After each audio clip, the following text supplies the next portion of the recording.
ये supreme court का supreme justice है। मैं इसको प्रणाम करता हूँ, पूरा भारतवासी प्रणाम करते हैं और इसकी बहुत समय से अपेक्षा कर रहे थे। अब एक बात तय होगी कि सत्ता अपनी ताकत से कभी भी न्याय को हमेशा के लिए ट्विस्ट नहीं कर सकती है।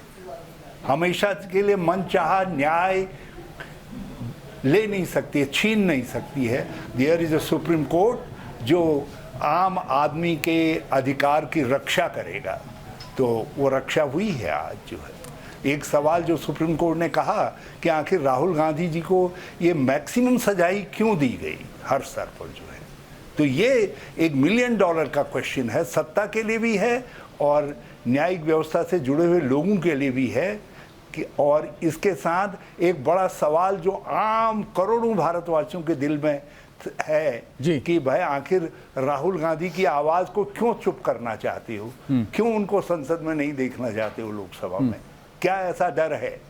और इसीलिए राहुल गांधी जी ने भी स्वाभाविक तौर पर कहा मैं आ रहा हूं, सवाल उठेंगे।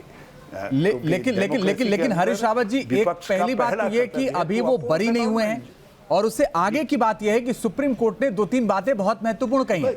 उन्होंने ये कहा कि राहुल गांधी को ऐसे बयान से बचना चाहिए। उन्होंने ये भी कहा कि सतर्क रहना चाहिए। उन्होंने ये भी कहा कि मानहानि का केस पहले से भी है।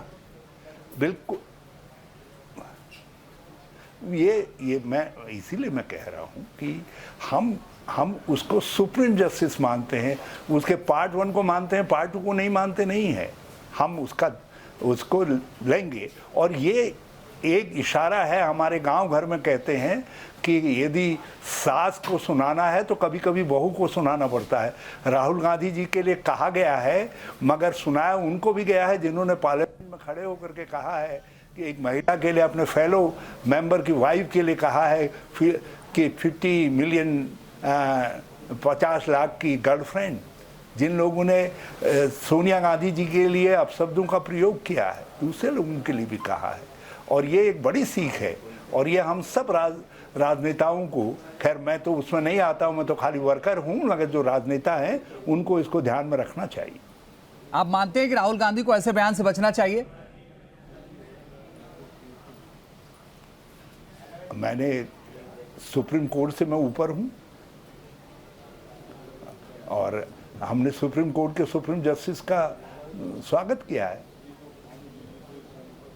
लेकिन ठीक है, आपने कहा सुप्रीम कोर्ट से मैं ऊपर नहीं हूं, सुप्रीम कोर्ट ने कहा, यानी कुल मिला के सहमति आपकी है कि बयान से सतर्क रहना चाहिए। लेकिन मुझे एक बात बताइए हरीश रावत जी, आने वाले वक्त में इसको कांग्रेस कैसे देखती है? क्योंकि अब कहा यह जा रहा है कि राहुल गांधी की सदस्यता भी बहाल हो जाएगी, राहुल गांधी चुनाव भी लड़ पाएंगे। लेकिन अगर 2024 के चुनाव से पहले ही कोई फैसला आता है और फैसला आपके पक्ष में नहीं होता है, तब आप क्या कहेंगे सुप्रीम कोर्ट के इस फैसले पर?